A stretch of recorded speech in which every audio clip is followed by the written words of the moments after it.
பேரன்புமிக்க பெற்றோர்களே, தன்மானமிக்க தமிழர்களே, உங்கள் அனைவருக்கும் எனது அன்பும் வாழ்த்துகளும். நாளைய எதிர்காலத்தை தீர்மானிக்க போகின்ற இளைய சமூகமே, நமக்கு நாளைய வேலை என்ன, வரக்கூடிய 2026 நம்முடைய பங்கு என்ன? 4 பேர் சோசியல் மீடியால உட்கார்ந்து 4 பேரை திட்டிக்கிட்டும் 4 பேரை விமர்சிச்சுக்கிட்டும் போறத லைக் பண்ணிட்டு ரீட்வீட் பண்ணிட்டு போறது மட்டும்தான் நம்ம கடமையா? இந்த இந்திய ஒன்றியத்தில் சராசரி விழுக்காடாக ஆணும் பெண்களும் இருக்கிறார்கள், ஆண்களும் பெண்களும் இருக்கிறார்கள். அதைவிட இங்கே அதிகமான எண்ணிக்கையில் இருப்பது, இந்தியாவின் எண்ணிக்கையில் இருப்பது இளைய சமூகம்தான். ஆனால் இந்த இளைய சமூகம் நாளைய எதிர்காலத்துக்கான ஒரு நல்வாழ்வுக்கான சரியான பிரதிநிதிகளை நாம் தேர்வு செய்கிறோமா என்ற எண்ணத்தை என்னைக்காவது எண்ணியதுண்டா? இன்னைக்கு ஸ்கூலோ காலேஜ்லயோ அரசியல் பேசுறோம் அப்படின்னா, ஏன் நீங்க அரசியல் பேசுறீங்க, அரசியல் எல்லாம் பேசக்கூடாது அப்படின்னு அரசியலை ஒரு அறமற்ற செயல், அரசியல் என்றாலே சாக்கடை என்று ஓரம் நிக்க வைக்கணும் அப்படிங்கிற எண்ணம் தான் பெரும்பாலான மக்களுக்கு இருக்கிறது. அரசியல் என்றால் சாக்கடை அல்ல, அதை பூக்கடையாக மாற்றுவோம் என்று பேசுவதற்காகத்தான் நாம் தமிழர் கட்சி ஒவ்வொரு வீதியிலும் முழக்கமிட்டுக் கொண்டிருக்கிறது.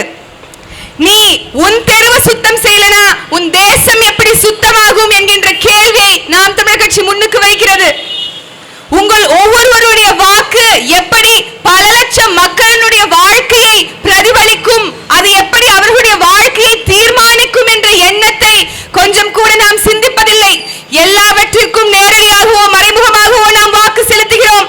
காருவா மிட்டாயிலிருந்து காலையில பயன்படுத்துற பொருள்ல இருந்து இரவு போய் தூங்குற வரைக்கும் ஒவ்வொரு பொருளையும் பயன்படுத்துகிறோம். பேஸ்ட், பிரஷ், தலைவாணின்னு எல்லாத்தையும் பயன்படுத்துகிறோம். எல்லா செல்போன் எல்லாவற்றையும் பயன்படுத்துகிறோம். ஆனால் எல்லாவற்றிற்கும் நேரடியாகவோ மறைமுகமாகவோ வரி செலுத்துகிறோம் என்ற உணர்வு நமக்கு என்னைக்காவது இருந்திருக்கிறதா? இந்த வரியை செலுத்தக்கூடிய மக்களுடைய ஆட்சி எப்படி இருக்கும்? மக்களாட்சி என்று சொல்லுகிறோம். அதாவது உங்க எல்லாருக்கும் நினைவு இருக்கிறதா? இன்னைக்கு மக்களாட்சி தான் நடந்து கொண்டிருக்கிறதா? குடிதழியை கோலோச்சும் மாநில மன்னன் அடிதழியே நிற்கும் உலகு என்று நம்முடைய வள்ளுவ பெருமகனார் போதிச்சுட்டு போயிருக்க தந்தரில் இருக்க மறைமுறையில் என்ன சொல்லுது? பெற்ற தாய் தன் பிள்ளைகளுக்கு எப்படி குறிப்பறிந்து சேவை செய்வாளோ அப்படி தன் நாட்டு மக்களுக்கு நல்ல ஒரு அரசாட்சியை நிறுவுபவன் தான் ஒரு நல்ல ஆட்சியாளனாக இருக்க முடியும் என்று ஐயன் வள்ளுவன் சொல்லுகிறான்.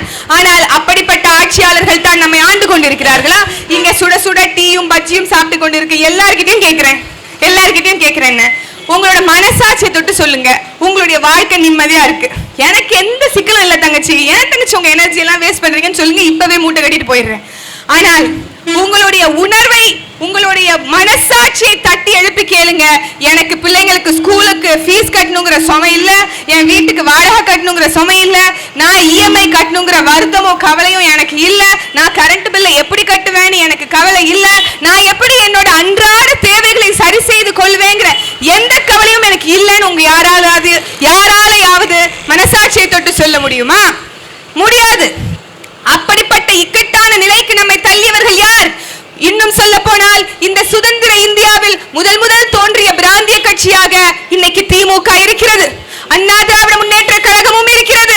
பெரும்பாலாக இவர்களை மாற்றி மாற்றி ஆட்சியிலும் அரியணையிலும் அமர வைத்தது நாம் ஒன்னு ரெட்டையில இல்லைன்னா உதயசூரியன். நாம நினைச்சு வாக்கு செலுத்திருக்கிறோமா இல்லையா?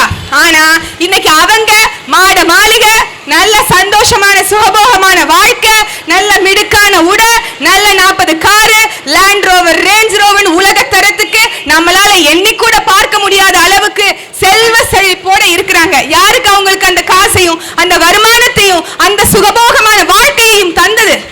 உங்களுக்கு தெரியுமா? பலரும் பேசிக்கொண்டு இருக்கிறது தான் ஐயா கருணாநிதி அவர்கள் ரயில்ல திருட்டுத்தனமா வந்தாருன்னு. அவர் என்ன பின்புலத்தோட வந்தாரு? எதையாவது சொத்தோட வந்தாரா? என்ன காசு பணத்தோட வந்தாரு? ஆனால் இன்னைக்கு அவர்களுடைய குடும்பம் இல்ல, அடுத்து 30 தலைமுறை வந்தாலும் நல்ல சந்தோஷமா நிம்மதியா சுகபோகமா வாழ முடியும். அவ்வளவு தூரம் சொத்து சேர்த்து இருக்கிறாங்க. அன்னைக்கு அறிஞர் அண்ணா அவர்கள் சொன்னதுதான், என்னுடைய ஆட்சியில ஒருத்தவர் இதுநாள் வரைக்கும் என்னுடைய ஆட்சியில ஊழல் நடந்ததே இல்லை, ஆனால் சர்க்காரியா கமிஷன் என்று சர்க்கரையிலும் ஊழல் செய்தவர் நீங்கள் எல்லாம் நம்பிக்கொண்டிருக்கிற இந்த ஐயா கருணாநிதியின் குடும்பமும் தான். அப்ப நாம என்ன சிந்திக்கணும்?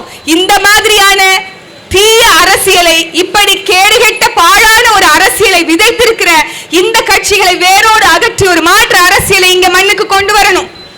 எத்தனையோ பேர் மாற்றம் வந்திருக்காங்க.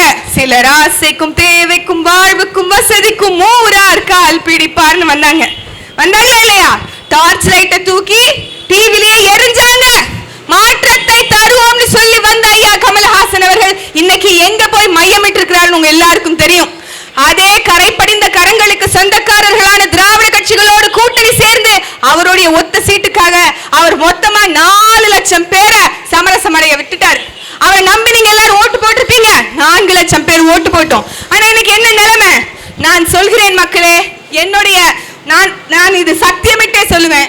நாம் தமிழர் கட்சி தொடங்கும் போது என்னுடைய தந்தை தமிழ் முழக்கம் ஷாலமித் அவர்கள் இருந்தாங்க. இன்னும் சொல்ல போனால் அண்ணன் சொன்னது போல என்னுடைய வாப்பா ஒரு தோற்றுனர் தான் நாம் தமிழர் கட்சிக்கு.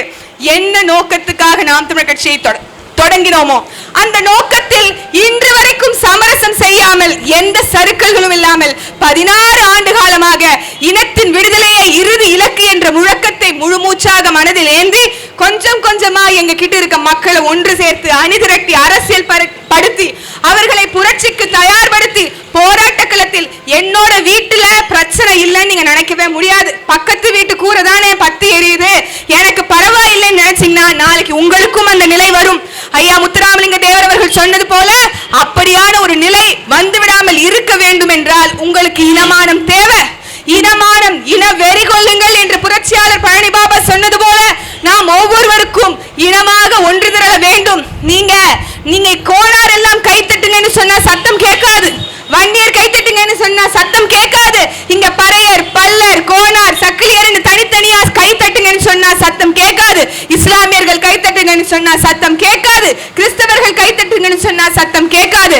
நாம் தமிழர்கள் எல்லோரும் கைத்தட்டுங்கன்னு சொன்னா கட்டாயம் இங்கே சத்தம் கேட்கும். அப்போ இங்க இனத்தின் ஓர்மை என்பது தேவை.